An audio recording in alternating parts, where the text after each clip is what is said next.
ನಮಸ್ಕಾರ. Next Jan astro ವೀಕ್ಷಕರಿಗೆಲ್ಲ ಸ್ವಾಗತ. ಹಾಗೆಯೇ ಈ ದಿನ ರಾಶಿ ಫಲಗಳ ಬಗ್ಗೆ ನೋಡೋದಾದರೆ ಬಹಳ ಮುಖ್ಯವಾಗಿ ಅದಕ್ಕಿಂತ ಮುಂಚಿತವಾಗಿ ನಾನು ಹೇಳೋದೇನಂತಂದರೆ ನಿಜವಾದ ಜ್ಯೋತಿಷಿ ಅಂದರೆ ಯಾರು, ಹೇಗೆ ಕಂಡುಹಿಡಿಯೋದು ಅನ್ನೋದ್ರ ಬಗ್ಗೆ. ಯಾಕೆಂದರೆ ತುಂಬ ಜನಕ್ಕೆ ಕನ್ಫ್ಯೂಷನ್ಸ್ ಇದೆ. ಈಗಿರೋಂಥ ಆ್ಯಡ್ಗಳು ಇವೆಲ್ಲ ನೋಡ್ತಾ ಇದ್ದರೆ ಬಹಳಷ್ಟು ಕನ್ಫ್ಯೂಷನ್ಸ್ ಇದೆ ಜನಕ್ಕೆ.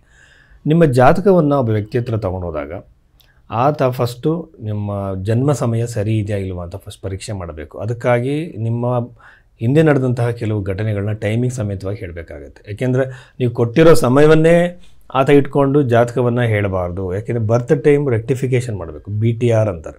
ಇದ್ರ ಪ್ರಕಾರ ಜನ್ಮ ಸಮಯವನ್ನು ಲಗ್ನವನ್ನು ಕಂಡಿಡಿದ ನಂತರ ನಿಮ್ಮ ಭವಿಷ್ಯವನ್ನು ಹೇಳೋಕ್ಕೆ ಸ್ಟಾರ್ಟ್ ಮಾಡಿದ್ಮೇಲೆ ಅನಂತರದಲ್ಲಿ ದಶೆಗಳನ್ನು 2-3 ದಶೆಗಳನ್ನು ಅಪ್ಲೈ ಮಾಡಿ ಅದರ ನಂತರದಲ್ಲಿ ಪ್ರಶ್ನೆಶಾಸ್ತ್ರ ಆಗಿರ್ಬೋದು, ದಶೆಗಳಾಗಿರ್ಬೋದು, ಮತ್ತು ಚರದಶೆ, ಆಮೇಲೆ ಮಾಂಡುಕ ದಶೆ, ಆಮೇಲೆ ಯೋಗಿನಿ ದಶೆಗಳಂತೆಲ್ಲ ಇದೆ.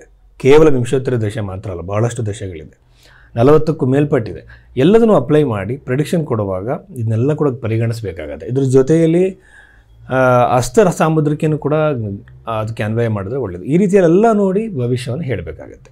ಆದರೆ ಇಲ್ಲಿ ಸಮಸ್ಯೆ ಏನಾಗುತ್ತೆ ಅಂತಂದರೆ ಪರಿಹಾರಗಳನ್ನು ಹೇಳುವಾಗ ಗ್ರಂಥಗಳಲ್ಲಿರುವಂಥ ಪರಿಹಾರಗಳನ್ನೇ ಹೇಳಬೇಕು. ಅದು ಬಿಟ್ಟು ನಮಗೆ ಯಾವುದೋ ಕಾಸ್ಟ್ಲಿ ಜೆಮ್ಸ್ಟೋನು ಅಥವಾ ನ್ಯೂಮರಾಲಜಿ ಪ್ರಕಾರ ಹೇಳುವಂಥದ್ದು ಇದೆಲ್ಲ ಕೂಡ ಯಾವುದು ನಂಬೋಕೆ ಹೋಗಬೇಡಿ. ಆಮೇಲೆ ನ್ಯೂಮರಾಲಜಿ ಇದನ್ನೆಲ್ಲ ಹೇಳೋರು ಇನ್ನೊಂದು ವಿಷಯ ಏನಂತಂದರೆ ಒಂದೇ ದಿನದಲ್ಲಿ ಭಾಳಷ್ಟು ಜನ ಹುಟ್ಟಿರ್ತಾರೆ, ಅವ್ರ ಭವಿಷ್ಯ ಒಂದೇ ಥರ ಇರಲ್ಲ. ಇನ್ನೊಂದು ವಿಚಾರ ಏನಂತಂದರೆ ಒಂದೇ ತಾಯಿಯ ಹೊಟ್ಟೆಲಿ ಹುಟ್ಟಿದಂತಹ ಅವಳಿ ಜವಳಿ ಮಕ್ಕಳ ಜನ್ಮ ಸಮಯದಲ್ಲಿ ಕೇವಲ 1-2 ನಿಮಿಷ ಡಿಫ್ರೆನ್ಸ್ ಇರುತ್ತೆ. ಇದನ್ನು ನೋಡೋಕ್ಕೆ ಯಾವ ಪದ್ಧತಿನ ಅನುಸರಿಸಿದ್ದಾರೆ ಜ್ಯೋತಿಷರು ಅದನ್ನೆಲ್ಲ ನೋಡಬೇಕು. ಸುಮ್ಮನೆ ನಾವು ರಾಶಿ ಮೇಲೆ ನೀವು ಕೊಟ್ಟಿರೋ ಜನ್ಮ ಸಮಯದ ಮೇಲೆ ಯಾರು ಕೂಡ ಭವಿಷ್ಯವನ್ನು ಹೇಳಬಾರ್ದು. ಒಳ್ಳೆಯ ಜ್ಯೋತಿಷಿ ಅದನ್ನ ಯಾವುದು ಕೂಡ ಮಾಡಲ್ಲ. ಸೊ ಈ ಬಗೆಯಲ್ಲಿ ಜಾತಕವನ್ನು ನೋಡುವಂಥವ್ರ ಹತ್ರ ನಿಮ್ಮ ಜಾತಕಗಳನ್ನು ತೋರಿಸಿ ಯಾವುದೇ ಕಾರಣಕ್ಕೂ ಕೂಡ ಕನ್ಫ್ಯೂಷನ್ನ ಇಟ್ಕೋಬೇಡಿ.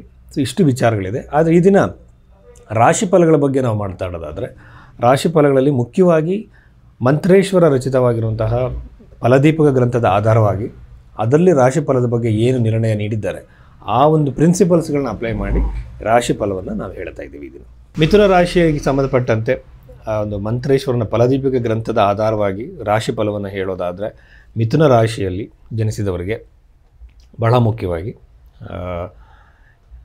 ರಾಶ್ಯಾಧಿಪತಿಯಾಗಿರುವಂತಹ ಬುಧಗ್ರಹ ಬಂದು 6ನೇ ಮನೆಯಲ್ಲಿರುವಂಥದ್ದು ಆರೋಗ್ಯದ ಸಮಸ್ಯೆಗಳನ್ನು ಕೊಡೋ ಸಾಧ್ಯತೆ ಇರುತ್ತೆ. ಈಗ ಬುಧಗ್ರಹ ಅಂತಂದರೆ ನರ್ವಸ್ಗೆ ಸಂಬಂಧಪಟ್ಟಂತೆ ಆಗಿರ್ಬೋದು. ಆಮೇಲೆ ಕೆಲವು ಸಂದರ್ಭದಲ್ಲಿ ಸ್ಕಿನ್ ರಿಲೇಟೆಡ್ ಇಶ್ಯೂಸ್ ಕೊಡುವಂಥ ಗ್ರಹ ಈ ಬುಧಗ್ರಹ.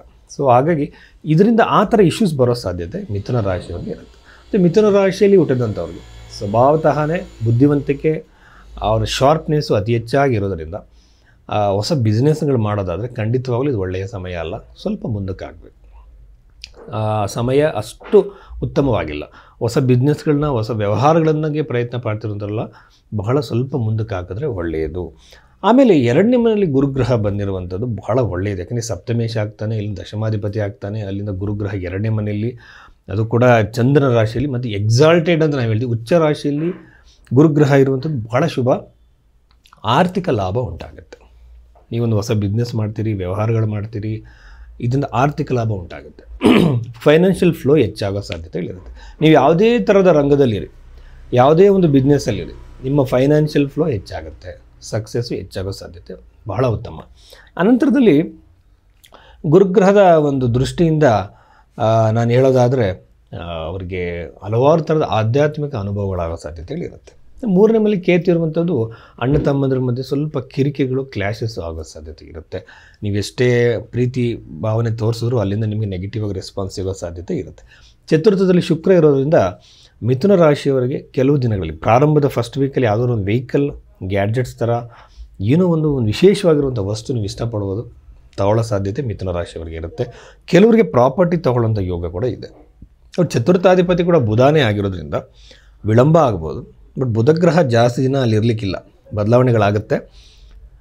ಪ್ರಾಪರ್ಟಿ ತಗೊಳ್ಳುವಂಥ ಯೋಗ ಖಂಡಿತವಾಗಲೂ ಕೂಡ ಪ್ರಾಪರ್ಟಿಗೆ ಸಂಬಂಧಪಟ್ಟಂತೆ ನೀವು ಏನಾದರೂ ಪ್ರಯತ್ನ ಮಾಡ್ತಾಯಿದ್ರೆ, ಬ್ಯಾಂಕ್ ಲೋನ್ಸು ಆ ಥರ ಏನೋ ಪ್ರಯತ್ನ ಮಾಡ್ತಾಯಿದ್ರೆ ಅವರಿಗೆ ಈ ಒಂದು ನವೆಂಬರ್ ಮಾಸ ಭಾಳ ಉತ್ತಮವಾಗಿದೆ ಮಿಥುನ ರಾಶಿಯವರಿಗೆ. ಆಮೇಲೆ ದಶಮ ಭಾವದಲ್ಲಿ, ಆಮೇಲೆ 9ನೇ ಮನೆಯಲ್ಲಿ ರಾಹು ಇರುವಂಥದ್ದು, ದಶಮ ಭಾವದಲ್ಲಿ ಶನಿ ಇರುವಂಥದ್ದು ಕೆಲಸದ ಒತ್ತಡ ಹೆಚ್ಚಾಗುತ್ತೆ. ವರ್ಕಿಂಗ್ ಎನ್ವೈರನ್ಮೆಂಟಲ್ಲಿ ಪ್ರೆಷರ್ಸ್ ಕ್ರಿಯೇಟ್ ಆಗುತ್ತೆ. ಅಥವಾ ನೀವು ಹೊಸದಾಗಿ ವಿವಾಹ ಆಗಿದ್ದರೆ ಅಲ್ಲೂ ಕೂಡ ನಿಮಗೆ ಆ ಮನೆಯಲ್ಲಿ ಅನವಶ್ಯಕ ಕಿರಿಕಿರಿಗಳು ಕ್ರಿಯೇಟ್ ಆಗುವುದು ನಿಮಗಿಂತ ದೊಡ್ಡವರಿಂದ. ಸೊ ಇದನ್ನು ನೀವು ಅದನ್ನು ಫೇಸ್ ಮಾಡಬೇಕಾಗತ್ತೆ. ಬುಧಗ್ರಹಕ್ಕೆ ಸಂಬಂಧಪಟ್ಟಂತಹ ಜಪಗಳಿಗಿಂತ ನಿಮಗೆ ಯಾವ ದಶೆ ನಡೀತಿದೆಯೋ ಆ ದಶೆಯ ಗ್ರಹಗಳ ಜಪವನ್ನು ಮಾಡಿದ್ರೆ ಈ ಒಂದು ನೆಗೆಟಿವ್ ಇದು ಕಡಿಮೆ ಆಗ್ತಾ ಹೋಗುತ್ತೆ. ಸೊ ಅದ್ರ ಬಗ್ಗೆ ನೀವು ಯಾವುದು ತಲೆ ಕೆಡಿಸ್ಕೊಳ್ಳೋದು ಬೇಡ. ನಿಮಗೆ ನಡೀತಿರೋ ದಶೆಯ ಗ್ರಹಗಳ ಒಂದು ಜಪವನ್ನು ಮಾಡಿ. ಹಾಗಾಗಿ ಜಾತಕದ ವಿಶ್ಲೇಷಣೆ ಅಂತ ಬಂದಾಗ ಇದನ್ನು ತುಂಬ ಸೈಂಟಿಫಿಕ್ ವೇಲಿ ಮಾಡಬೇಕಾಗತ್ತೆ. ಫಸ್ಟು ನಾವು ಜಾತಕದಲ್ಲಿರುವಂಥ ಅವ್ರ ಸಮಯವನ್ನು ಸರಿ ಮಾಡಬೇಕು, ಲಗ್ನವನ್ನು ಕಂಡುಹಿಡಿಯಬೇಕು, ಆನಂತರದಲ್ಲಿ ಪ್ರಶ್ನೆ ಕುಂಡಲಿ, ಆನಂತರ 2-3 ದಶೆಗಳು, ಯೋಗಿನಿ ದಶೆ, ಚರದಶೆ, ಆಮೇಲೆ ವಿಂಶೋತ್ತರ ದಶೆಯಲ್ಲಿ ಅವ್ರಿಗೆ ಕಂಡೀಷನಲ್ ದಶೆ ಅಂತ ಬರುತ್ತೆ, ಅದ್ರಲ್ಲಿ ಯಾವ ದಶೆ ಅಪ್ಲೈ ಆಗುತ್ತೋ ಅದನ್ನು ಮಾಡಿ ಪ್ರಶ್ನೆ ಕುಂಡಲಿನಾಗಿ ಒಂದು ಕರೆಕ್ಟಾಗಿ ಆ ಒಂದು ಘಟನೆಗೆ, ಈಗ ಜಾಬ್ ಅಂತಂದರೆ ಆ ದಶಮ ಭಾವವನ್ನು ಸರಿಯಾಗಿ ದಶಾಂಶವನ್ನು ಕೂಡ ನೋಡಿ ಒಂದು ಪ್ರಿಡಿಕ್ಷನ್ ಕೊಡಬೇಕು. ಇದು ಯಾವುದು ಮಾಡಿದಾಗಲೇ ಸುಮ್ಮನೆ ಜನರಲ್ ಆಗಿ ನಾನೊಂದು ರಾಶಿ ನೋಡಿ ಅದನ್ನು ಹೇಳಬಾರ್ದು, ಅದು ತಪ್ಪಾಗುತ್ತೆ. ಅದು ಒಬ್ಬ ಒಳ್ಳೆಯ ಜ್ಯೋತಿಷ್ಯ ಲಕ್ಷಣ ಅಲ್ಲ. ಈ ರೀತಿಯಲ್ಲಿ ಜಾತಕದ ವಿಶ್ಲೇಷಣೆ ಮಾಡಿದಾಗ ನಿಮಗೂ ಒಂದು ಗೈಡೆನ್ಸ್ ಸಿಗುತ್ತೆ, ಪ್ಲಸ್ ಪ್ರೆಡಿಕ್ಷನ್ಸು ನಿಜ ಆಗುತ್ತೆ. ಅದಾದಮೇಲೆ ಜ್ಯೋತಿಷ್ಯದ ಮೇಲೆ ನಂಬಿಕೆ ಹೆಚ್ಚಾಗುತ್ತೆ. ಸೊ ಆ ಬಗ್ಗೆ ನಾವು ನೋಡಿದಾಗ numerology, tarot card, gem stones, ರುದ್ರಾಕ್ಷಿಗಳು ಯಾವುದನ್ನು ಫಾಲೋ ಮಾಡಬೇಡಿ. ಮ್ಯಾಜಿಕಲ್ ರೆಮಿಡಿ ಅಂತ ಯಾವುದೂ ಇರಲ್ಲ. ಯಾವ ಸಮಸ್ಯೆ ಒಂದಿನಲ್ಲಿ ಬಗೆಹರಿಸೋಕ್ಕಾಗಲ್ಲ. ಎಲ್ಲದಕ್ಕೂ ಪರಿಹಾರಗಳು ಇಲ್ಲ, ಒಪ್ಕೊಳ್ಳಬೇಕಾಗತ್ತೆ. ಸೊ ಇದನ್ನು ಸತ್ಯವನ್ನು ತಿಳ್ಕೊಳ್ಳೋದಕ್ಕೆ ಜ್ಯೋತಿಷ್ಯ ಇರುವಂಥದ್ದು. ಆ ಬಗೆಯಲ್ಲಿ ಸತ್ಯವನ್ನು ತಿಳ್ಕೊಳ್ಳಿ, ಆಗುತ್ತಾ ಇಲ್ಲೋ ತಿಳ್ಕೊಂಬಿಡಿ.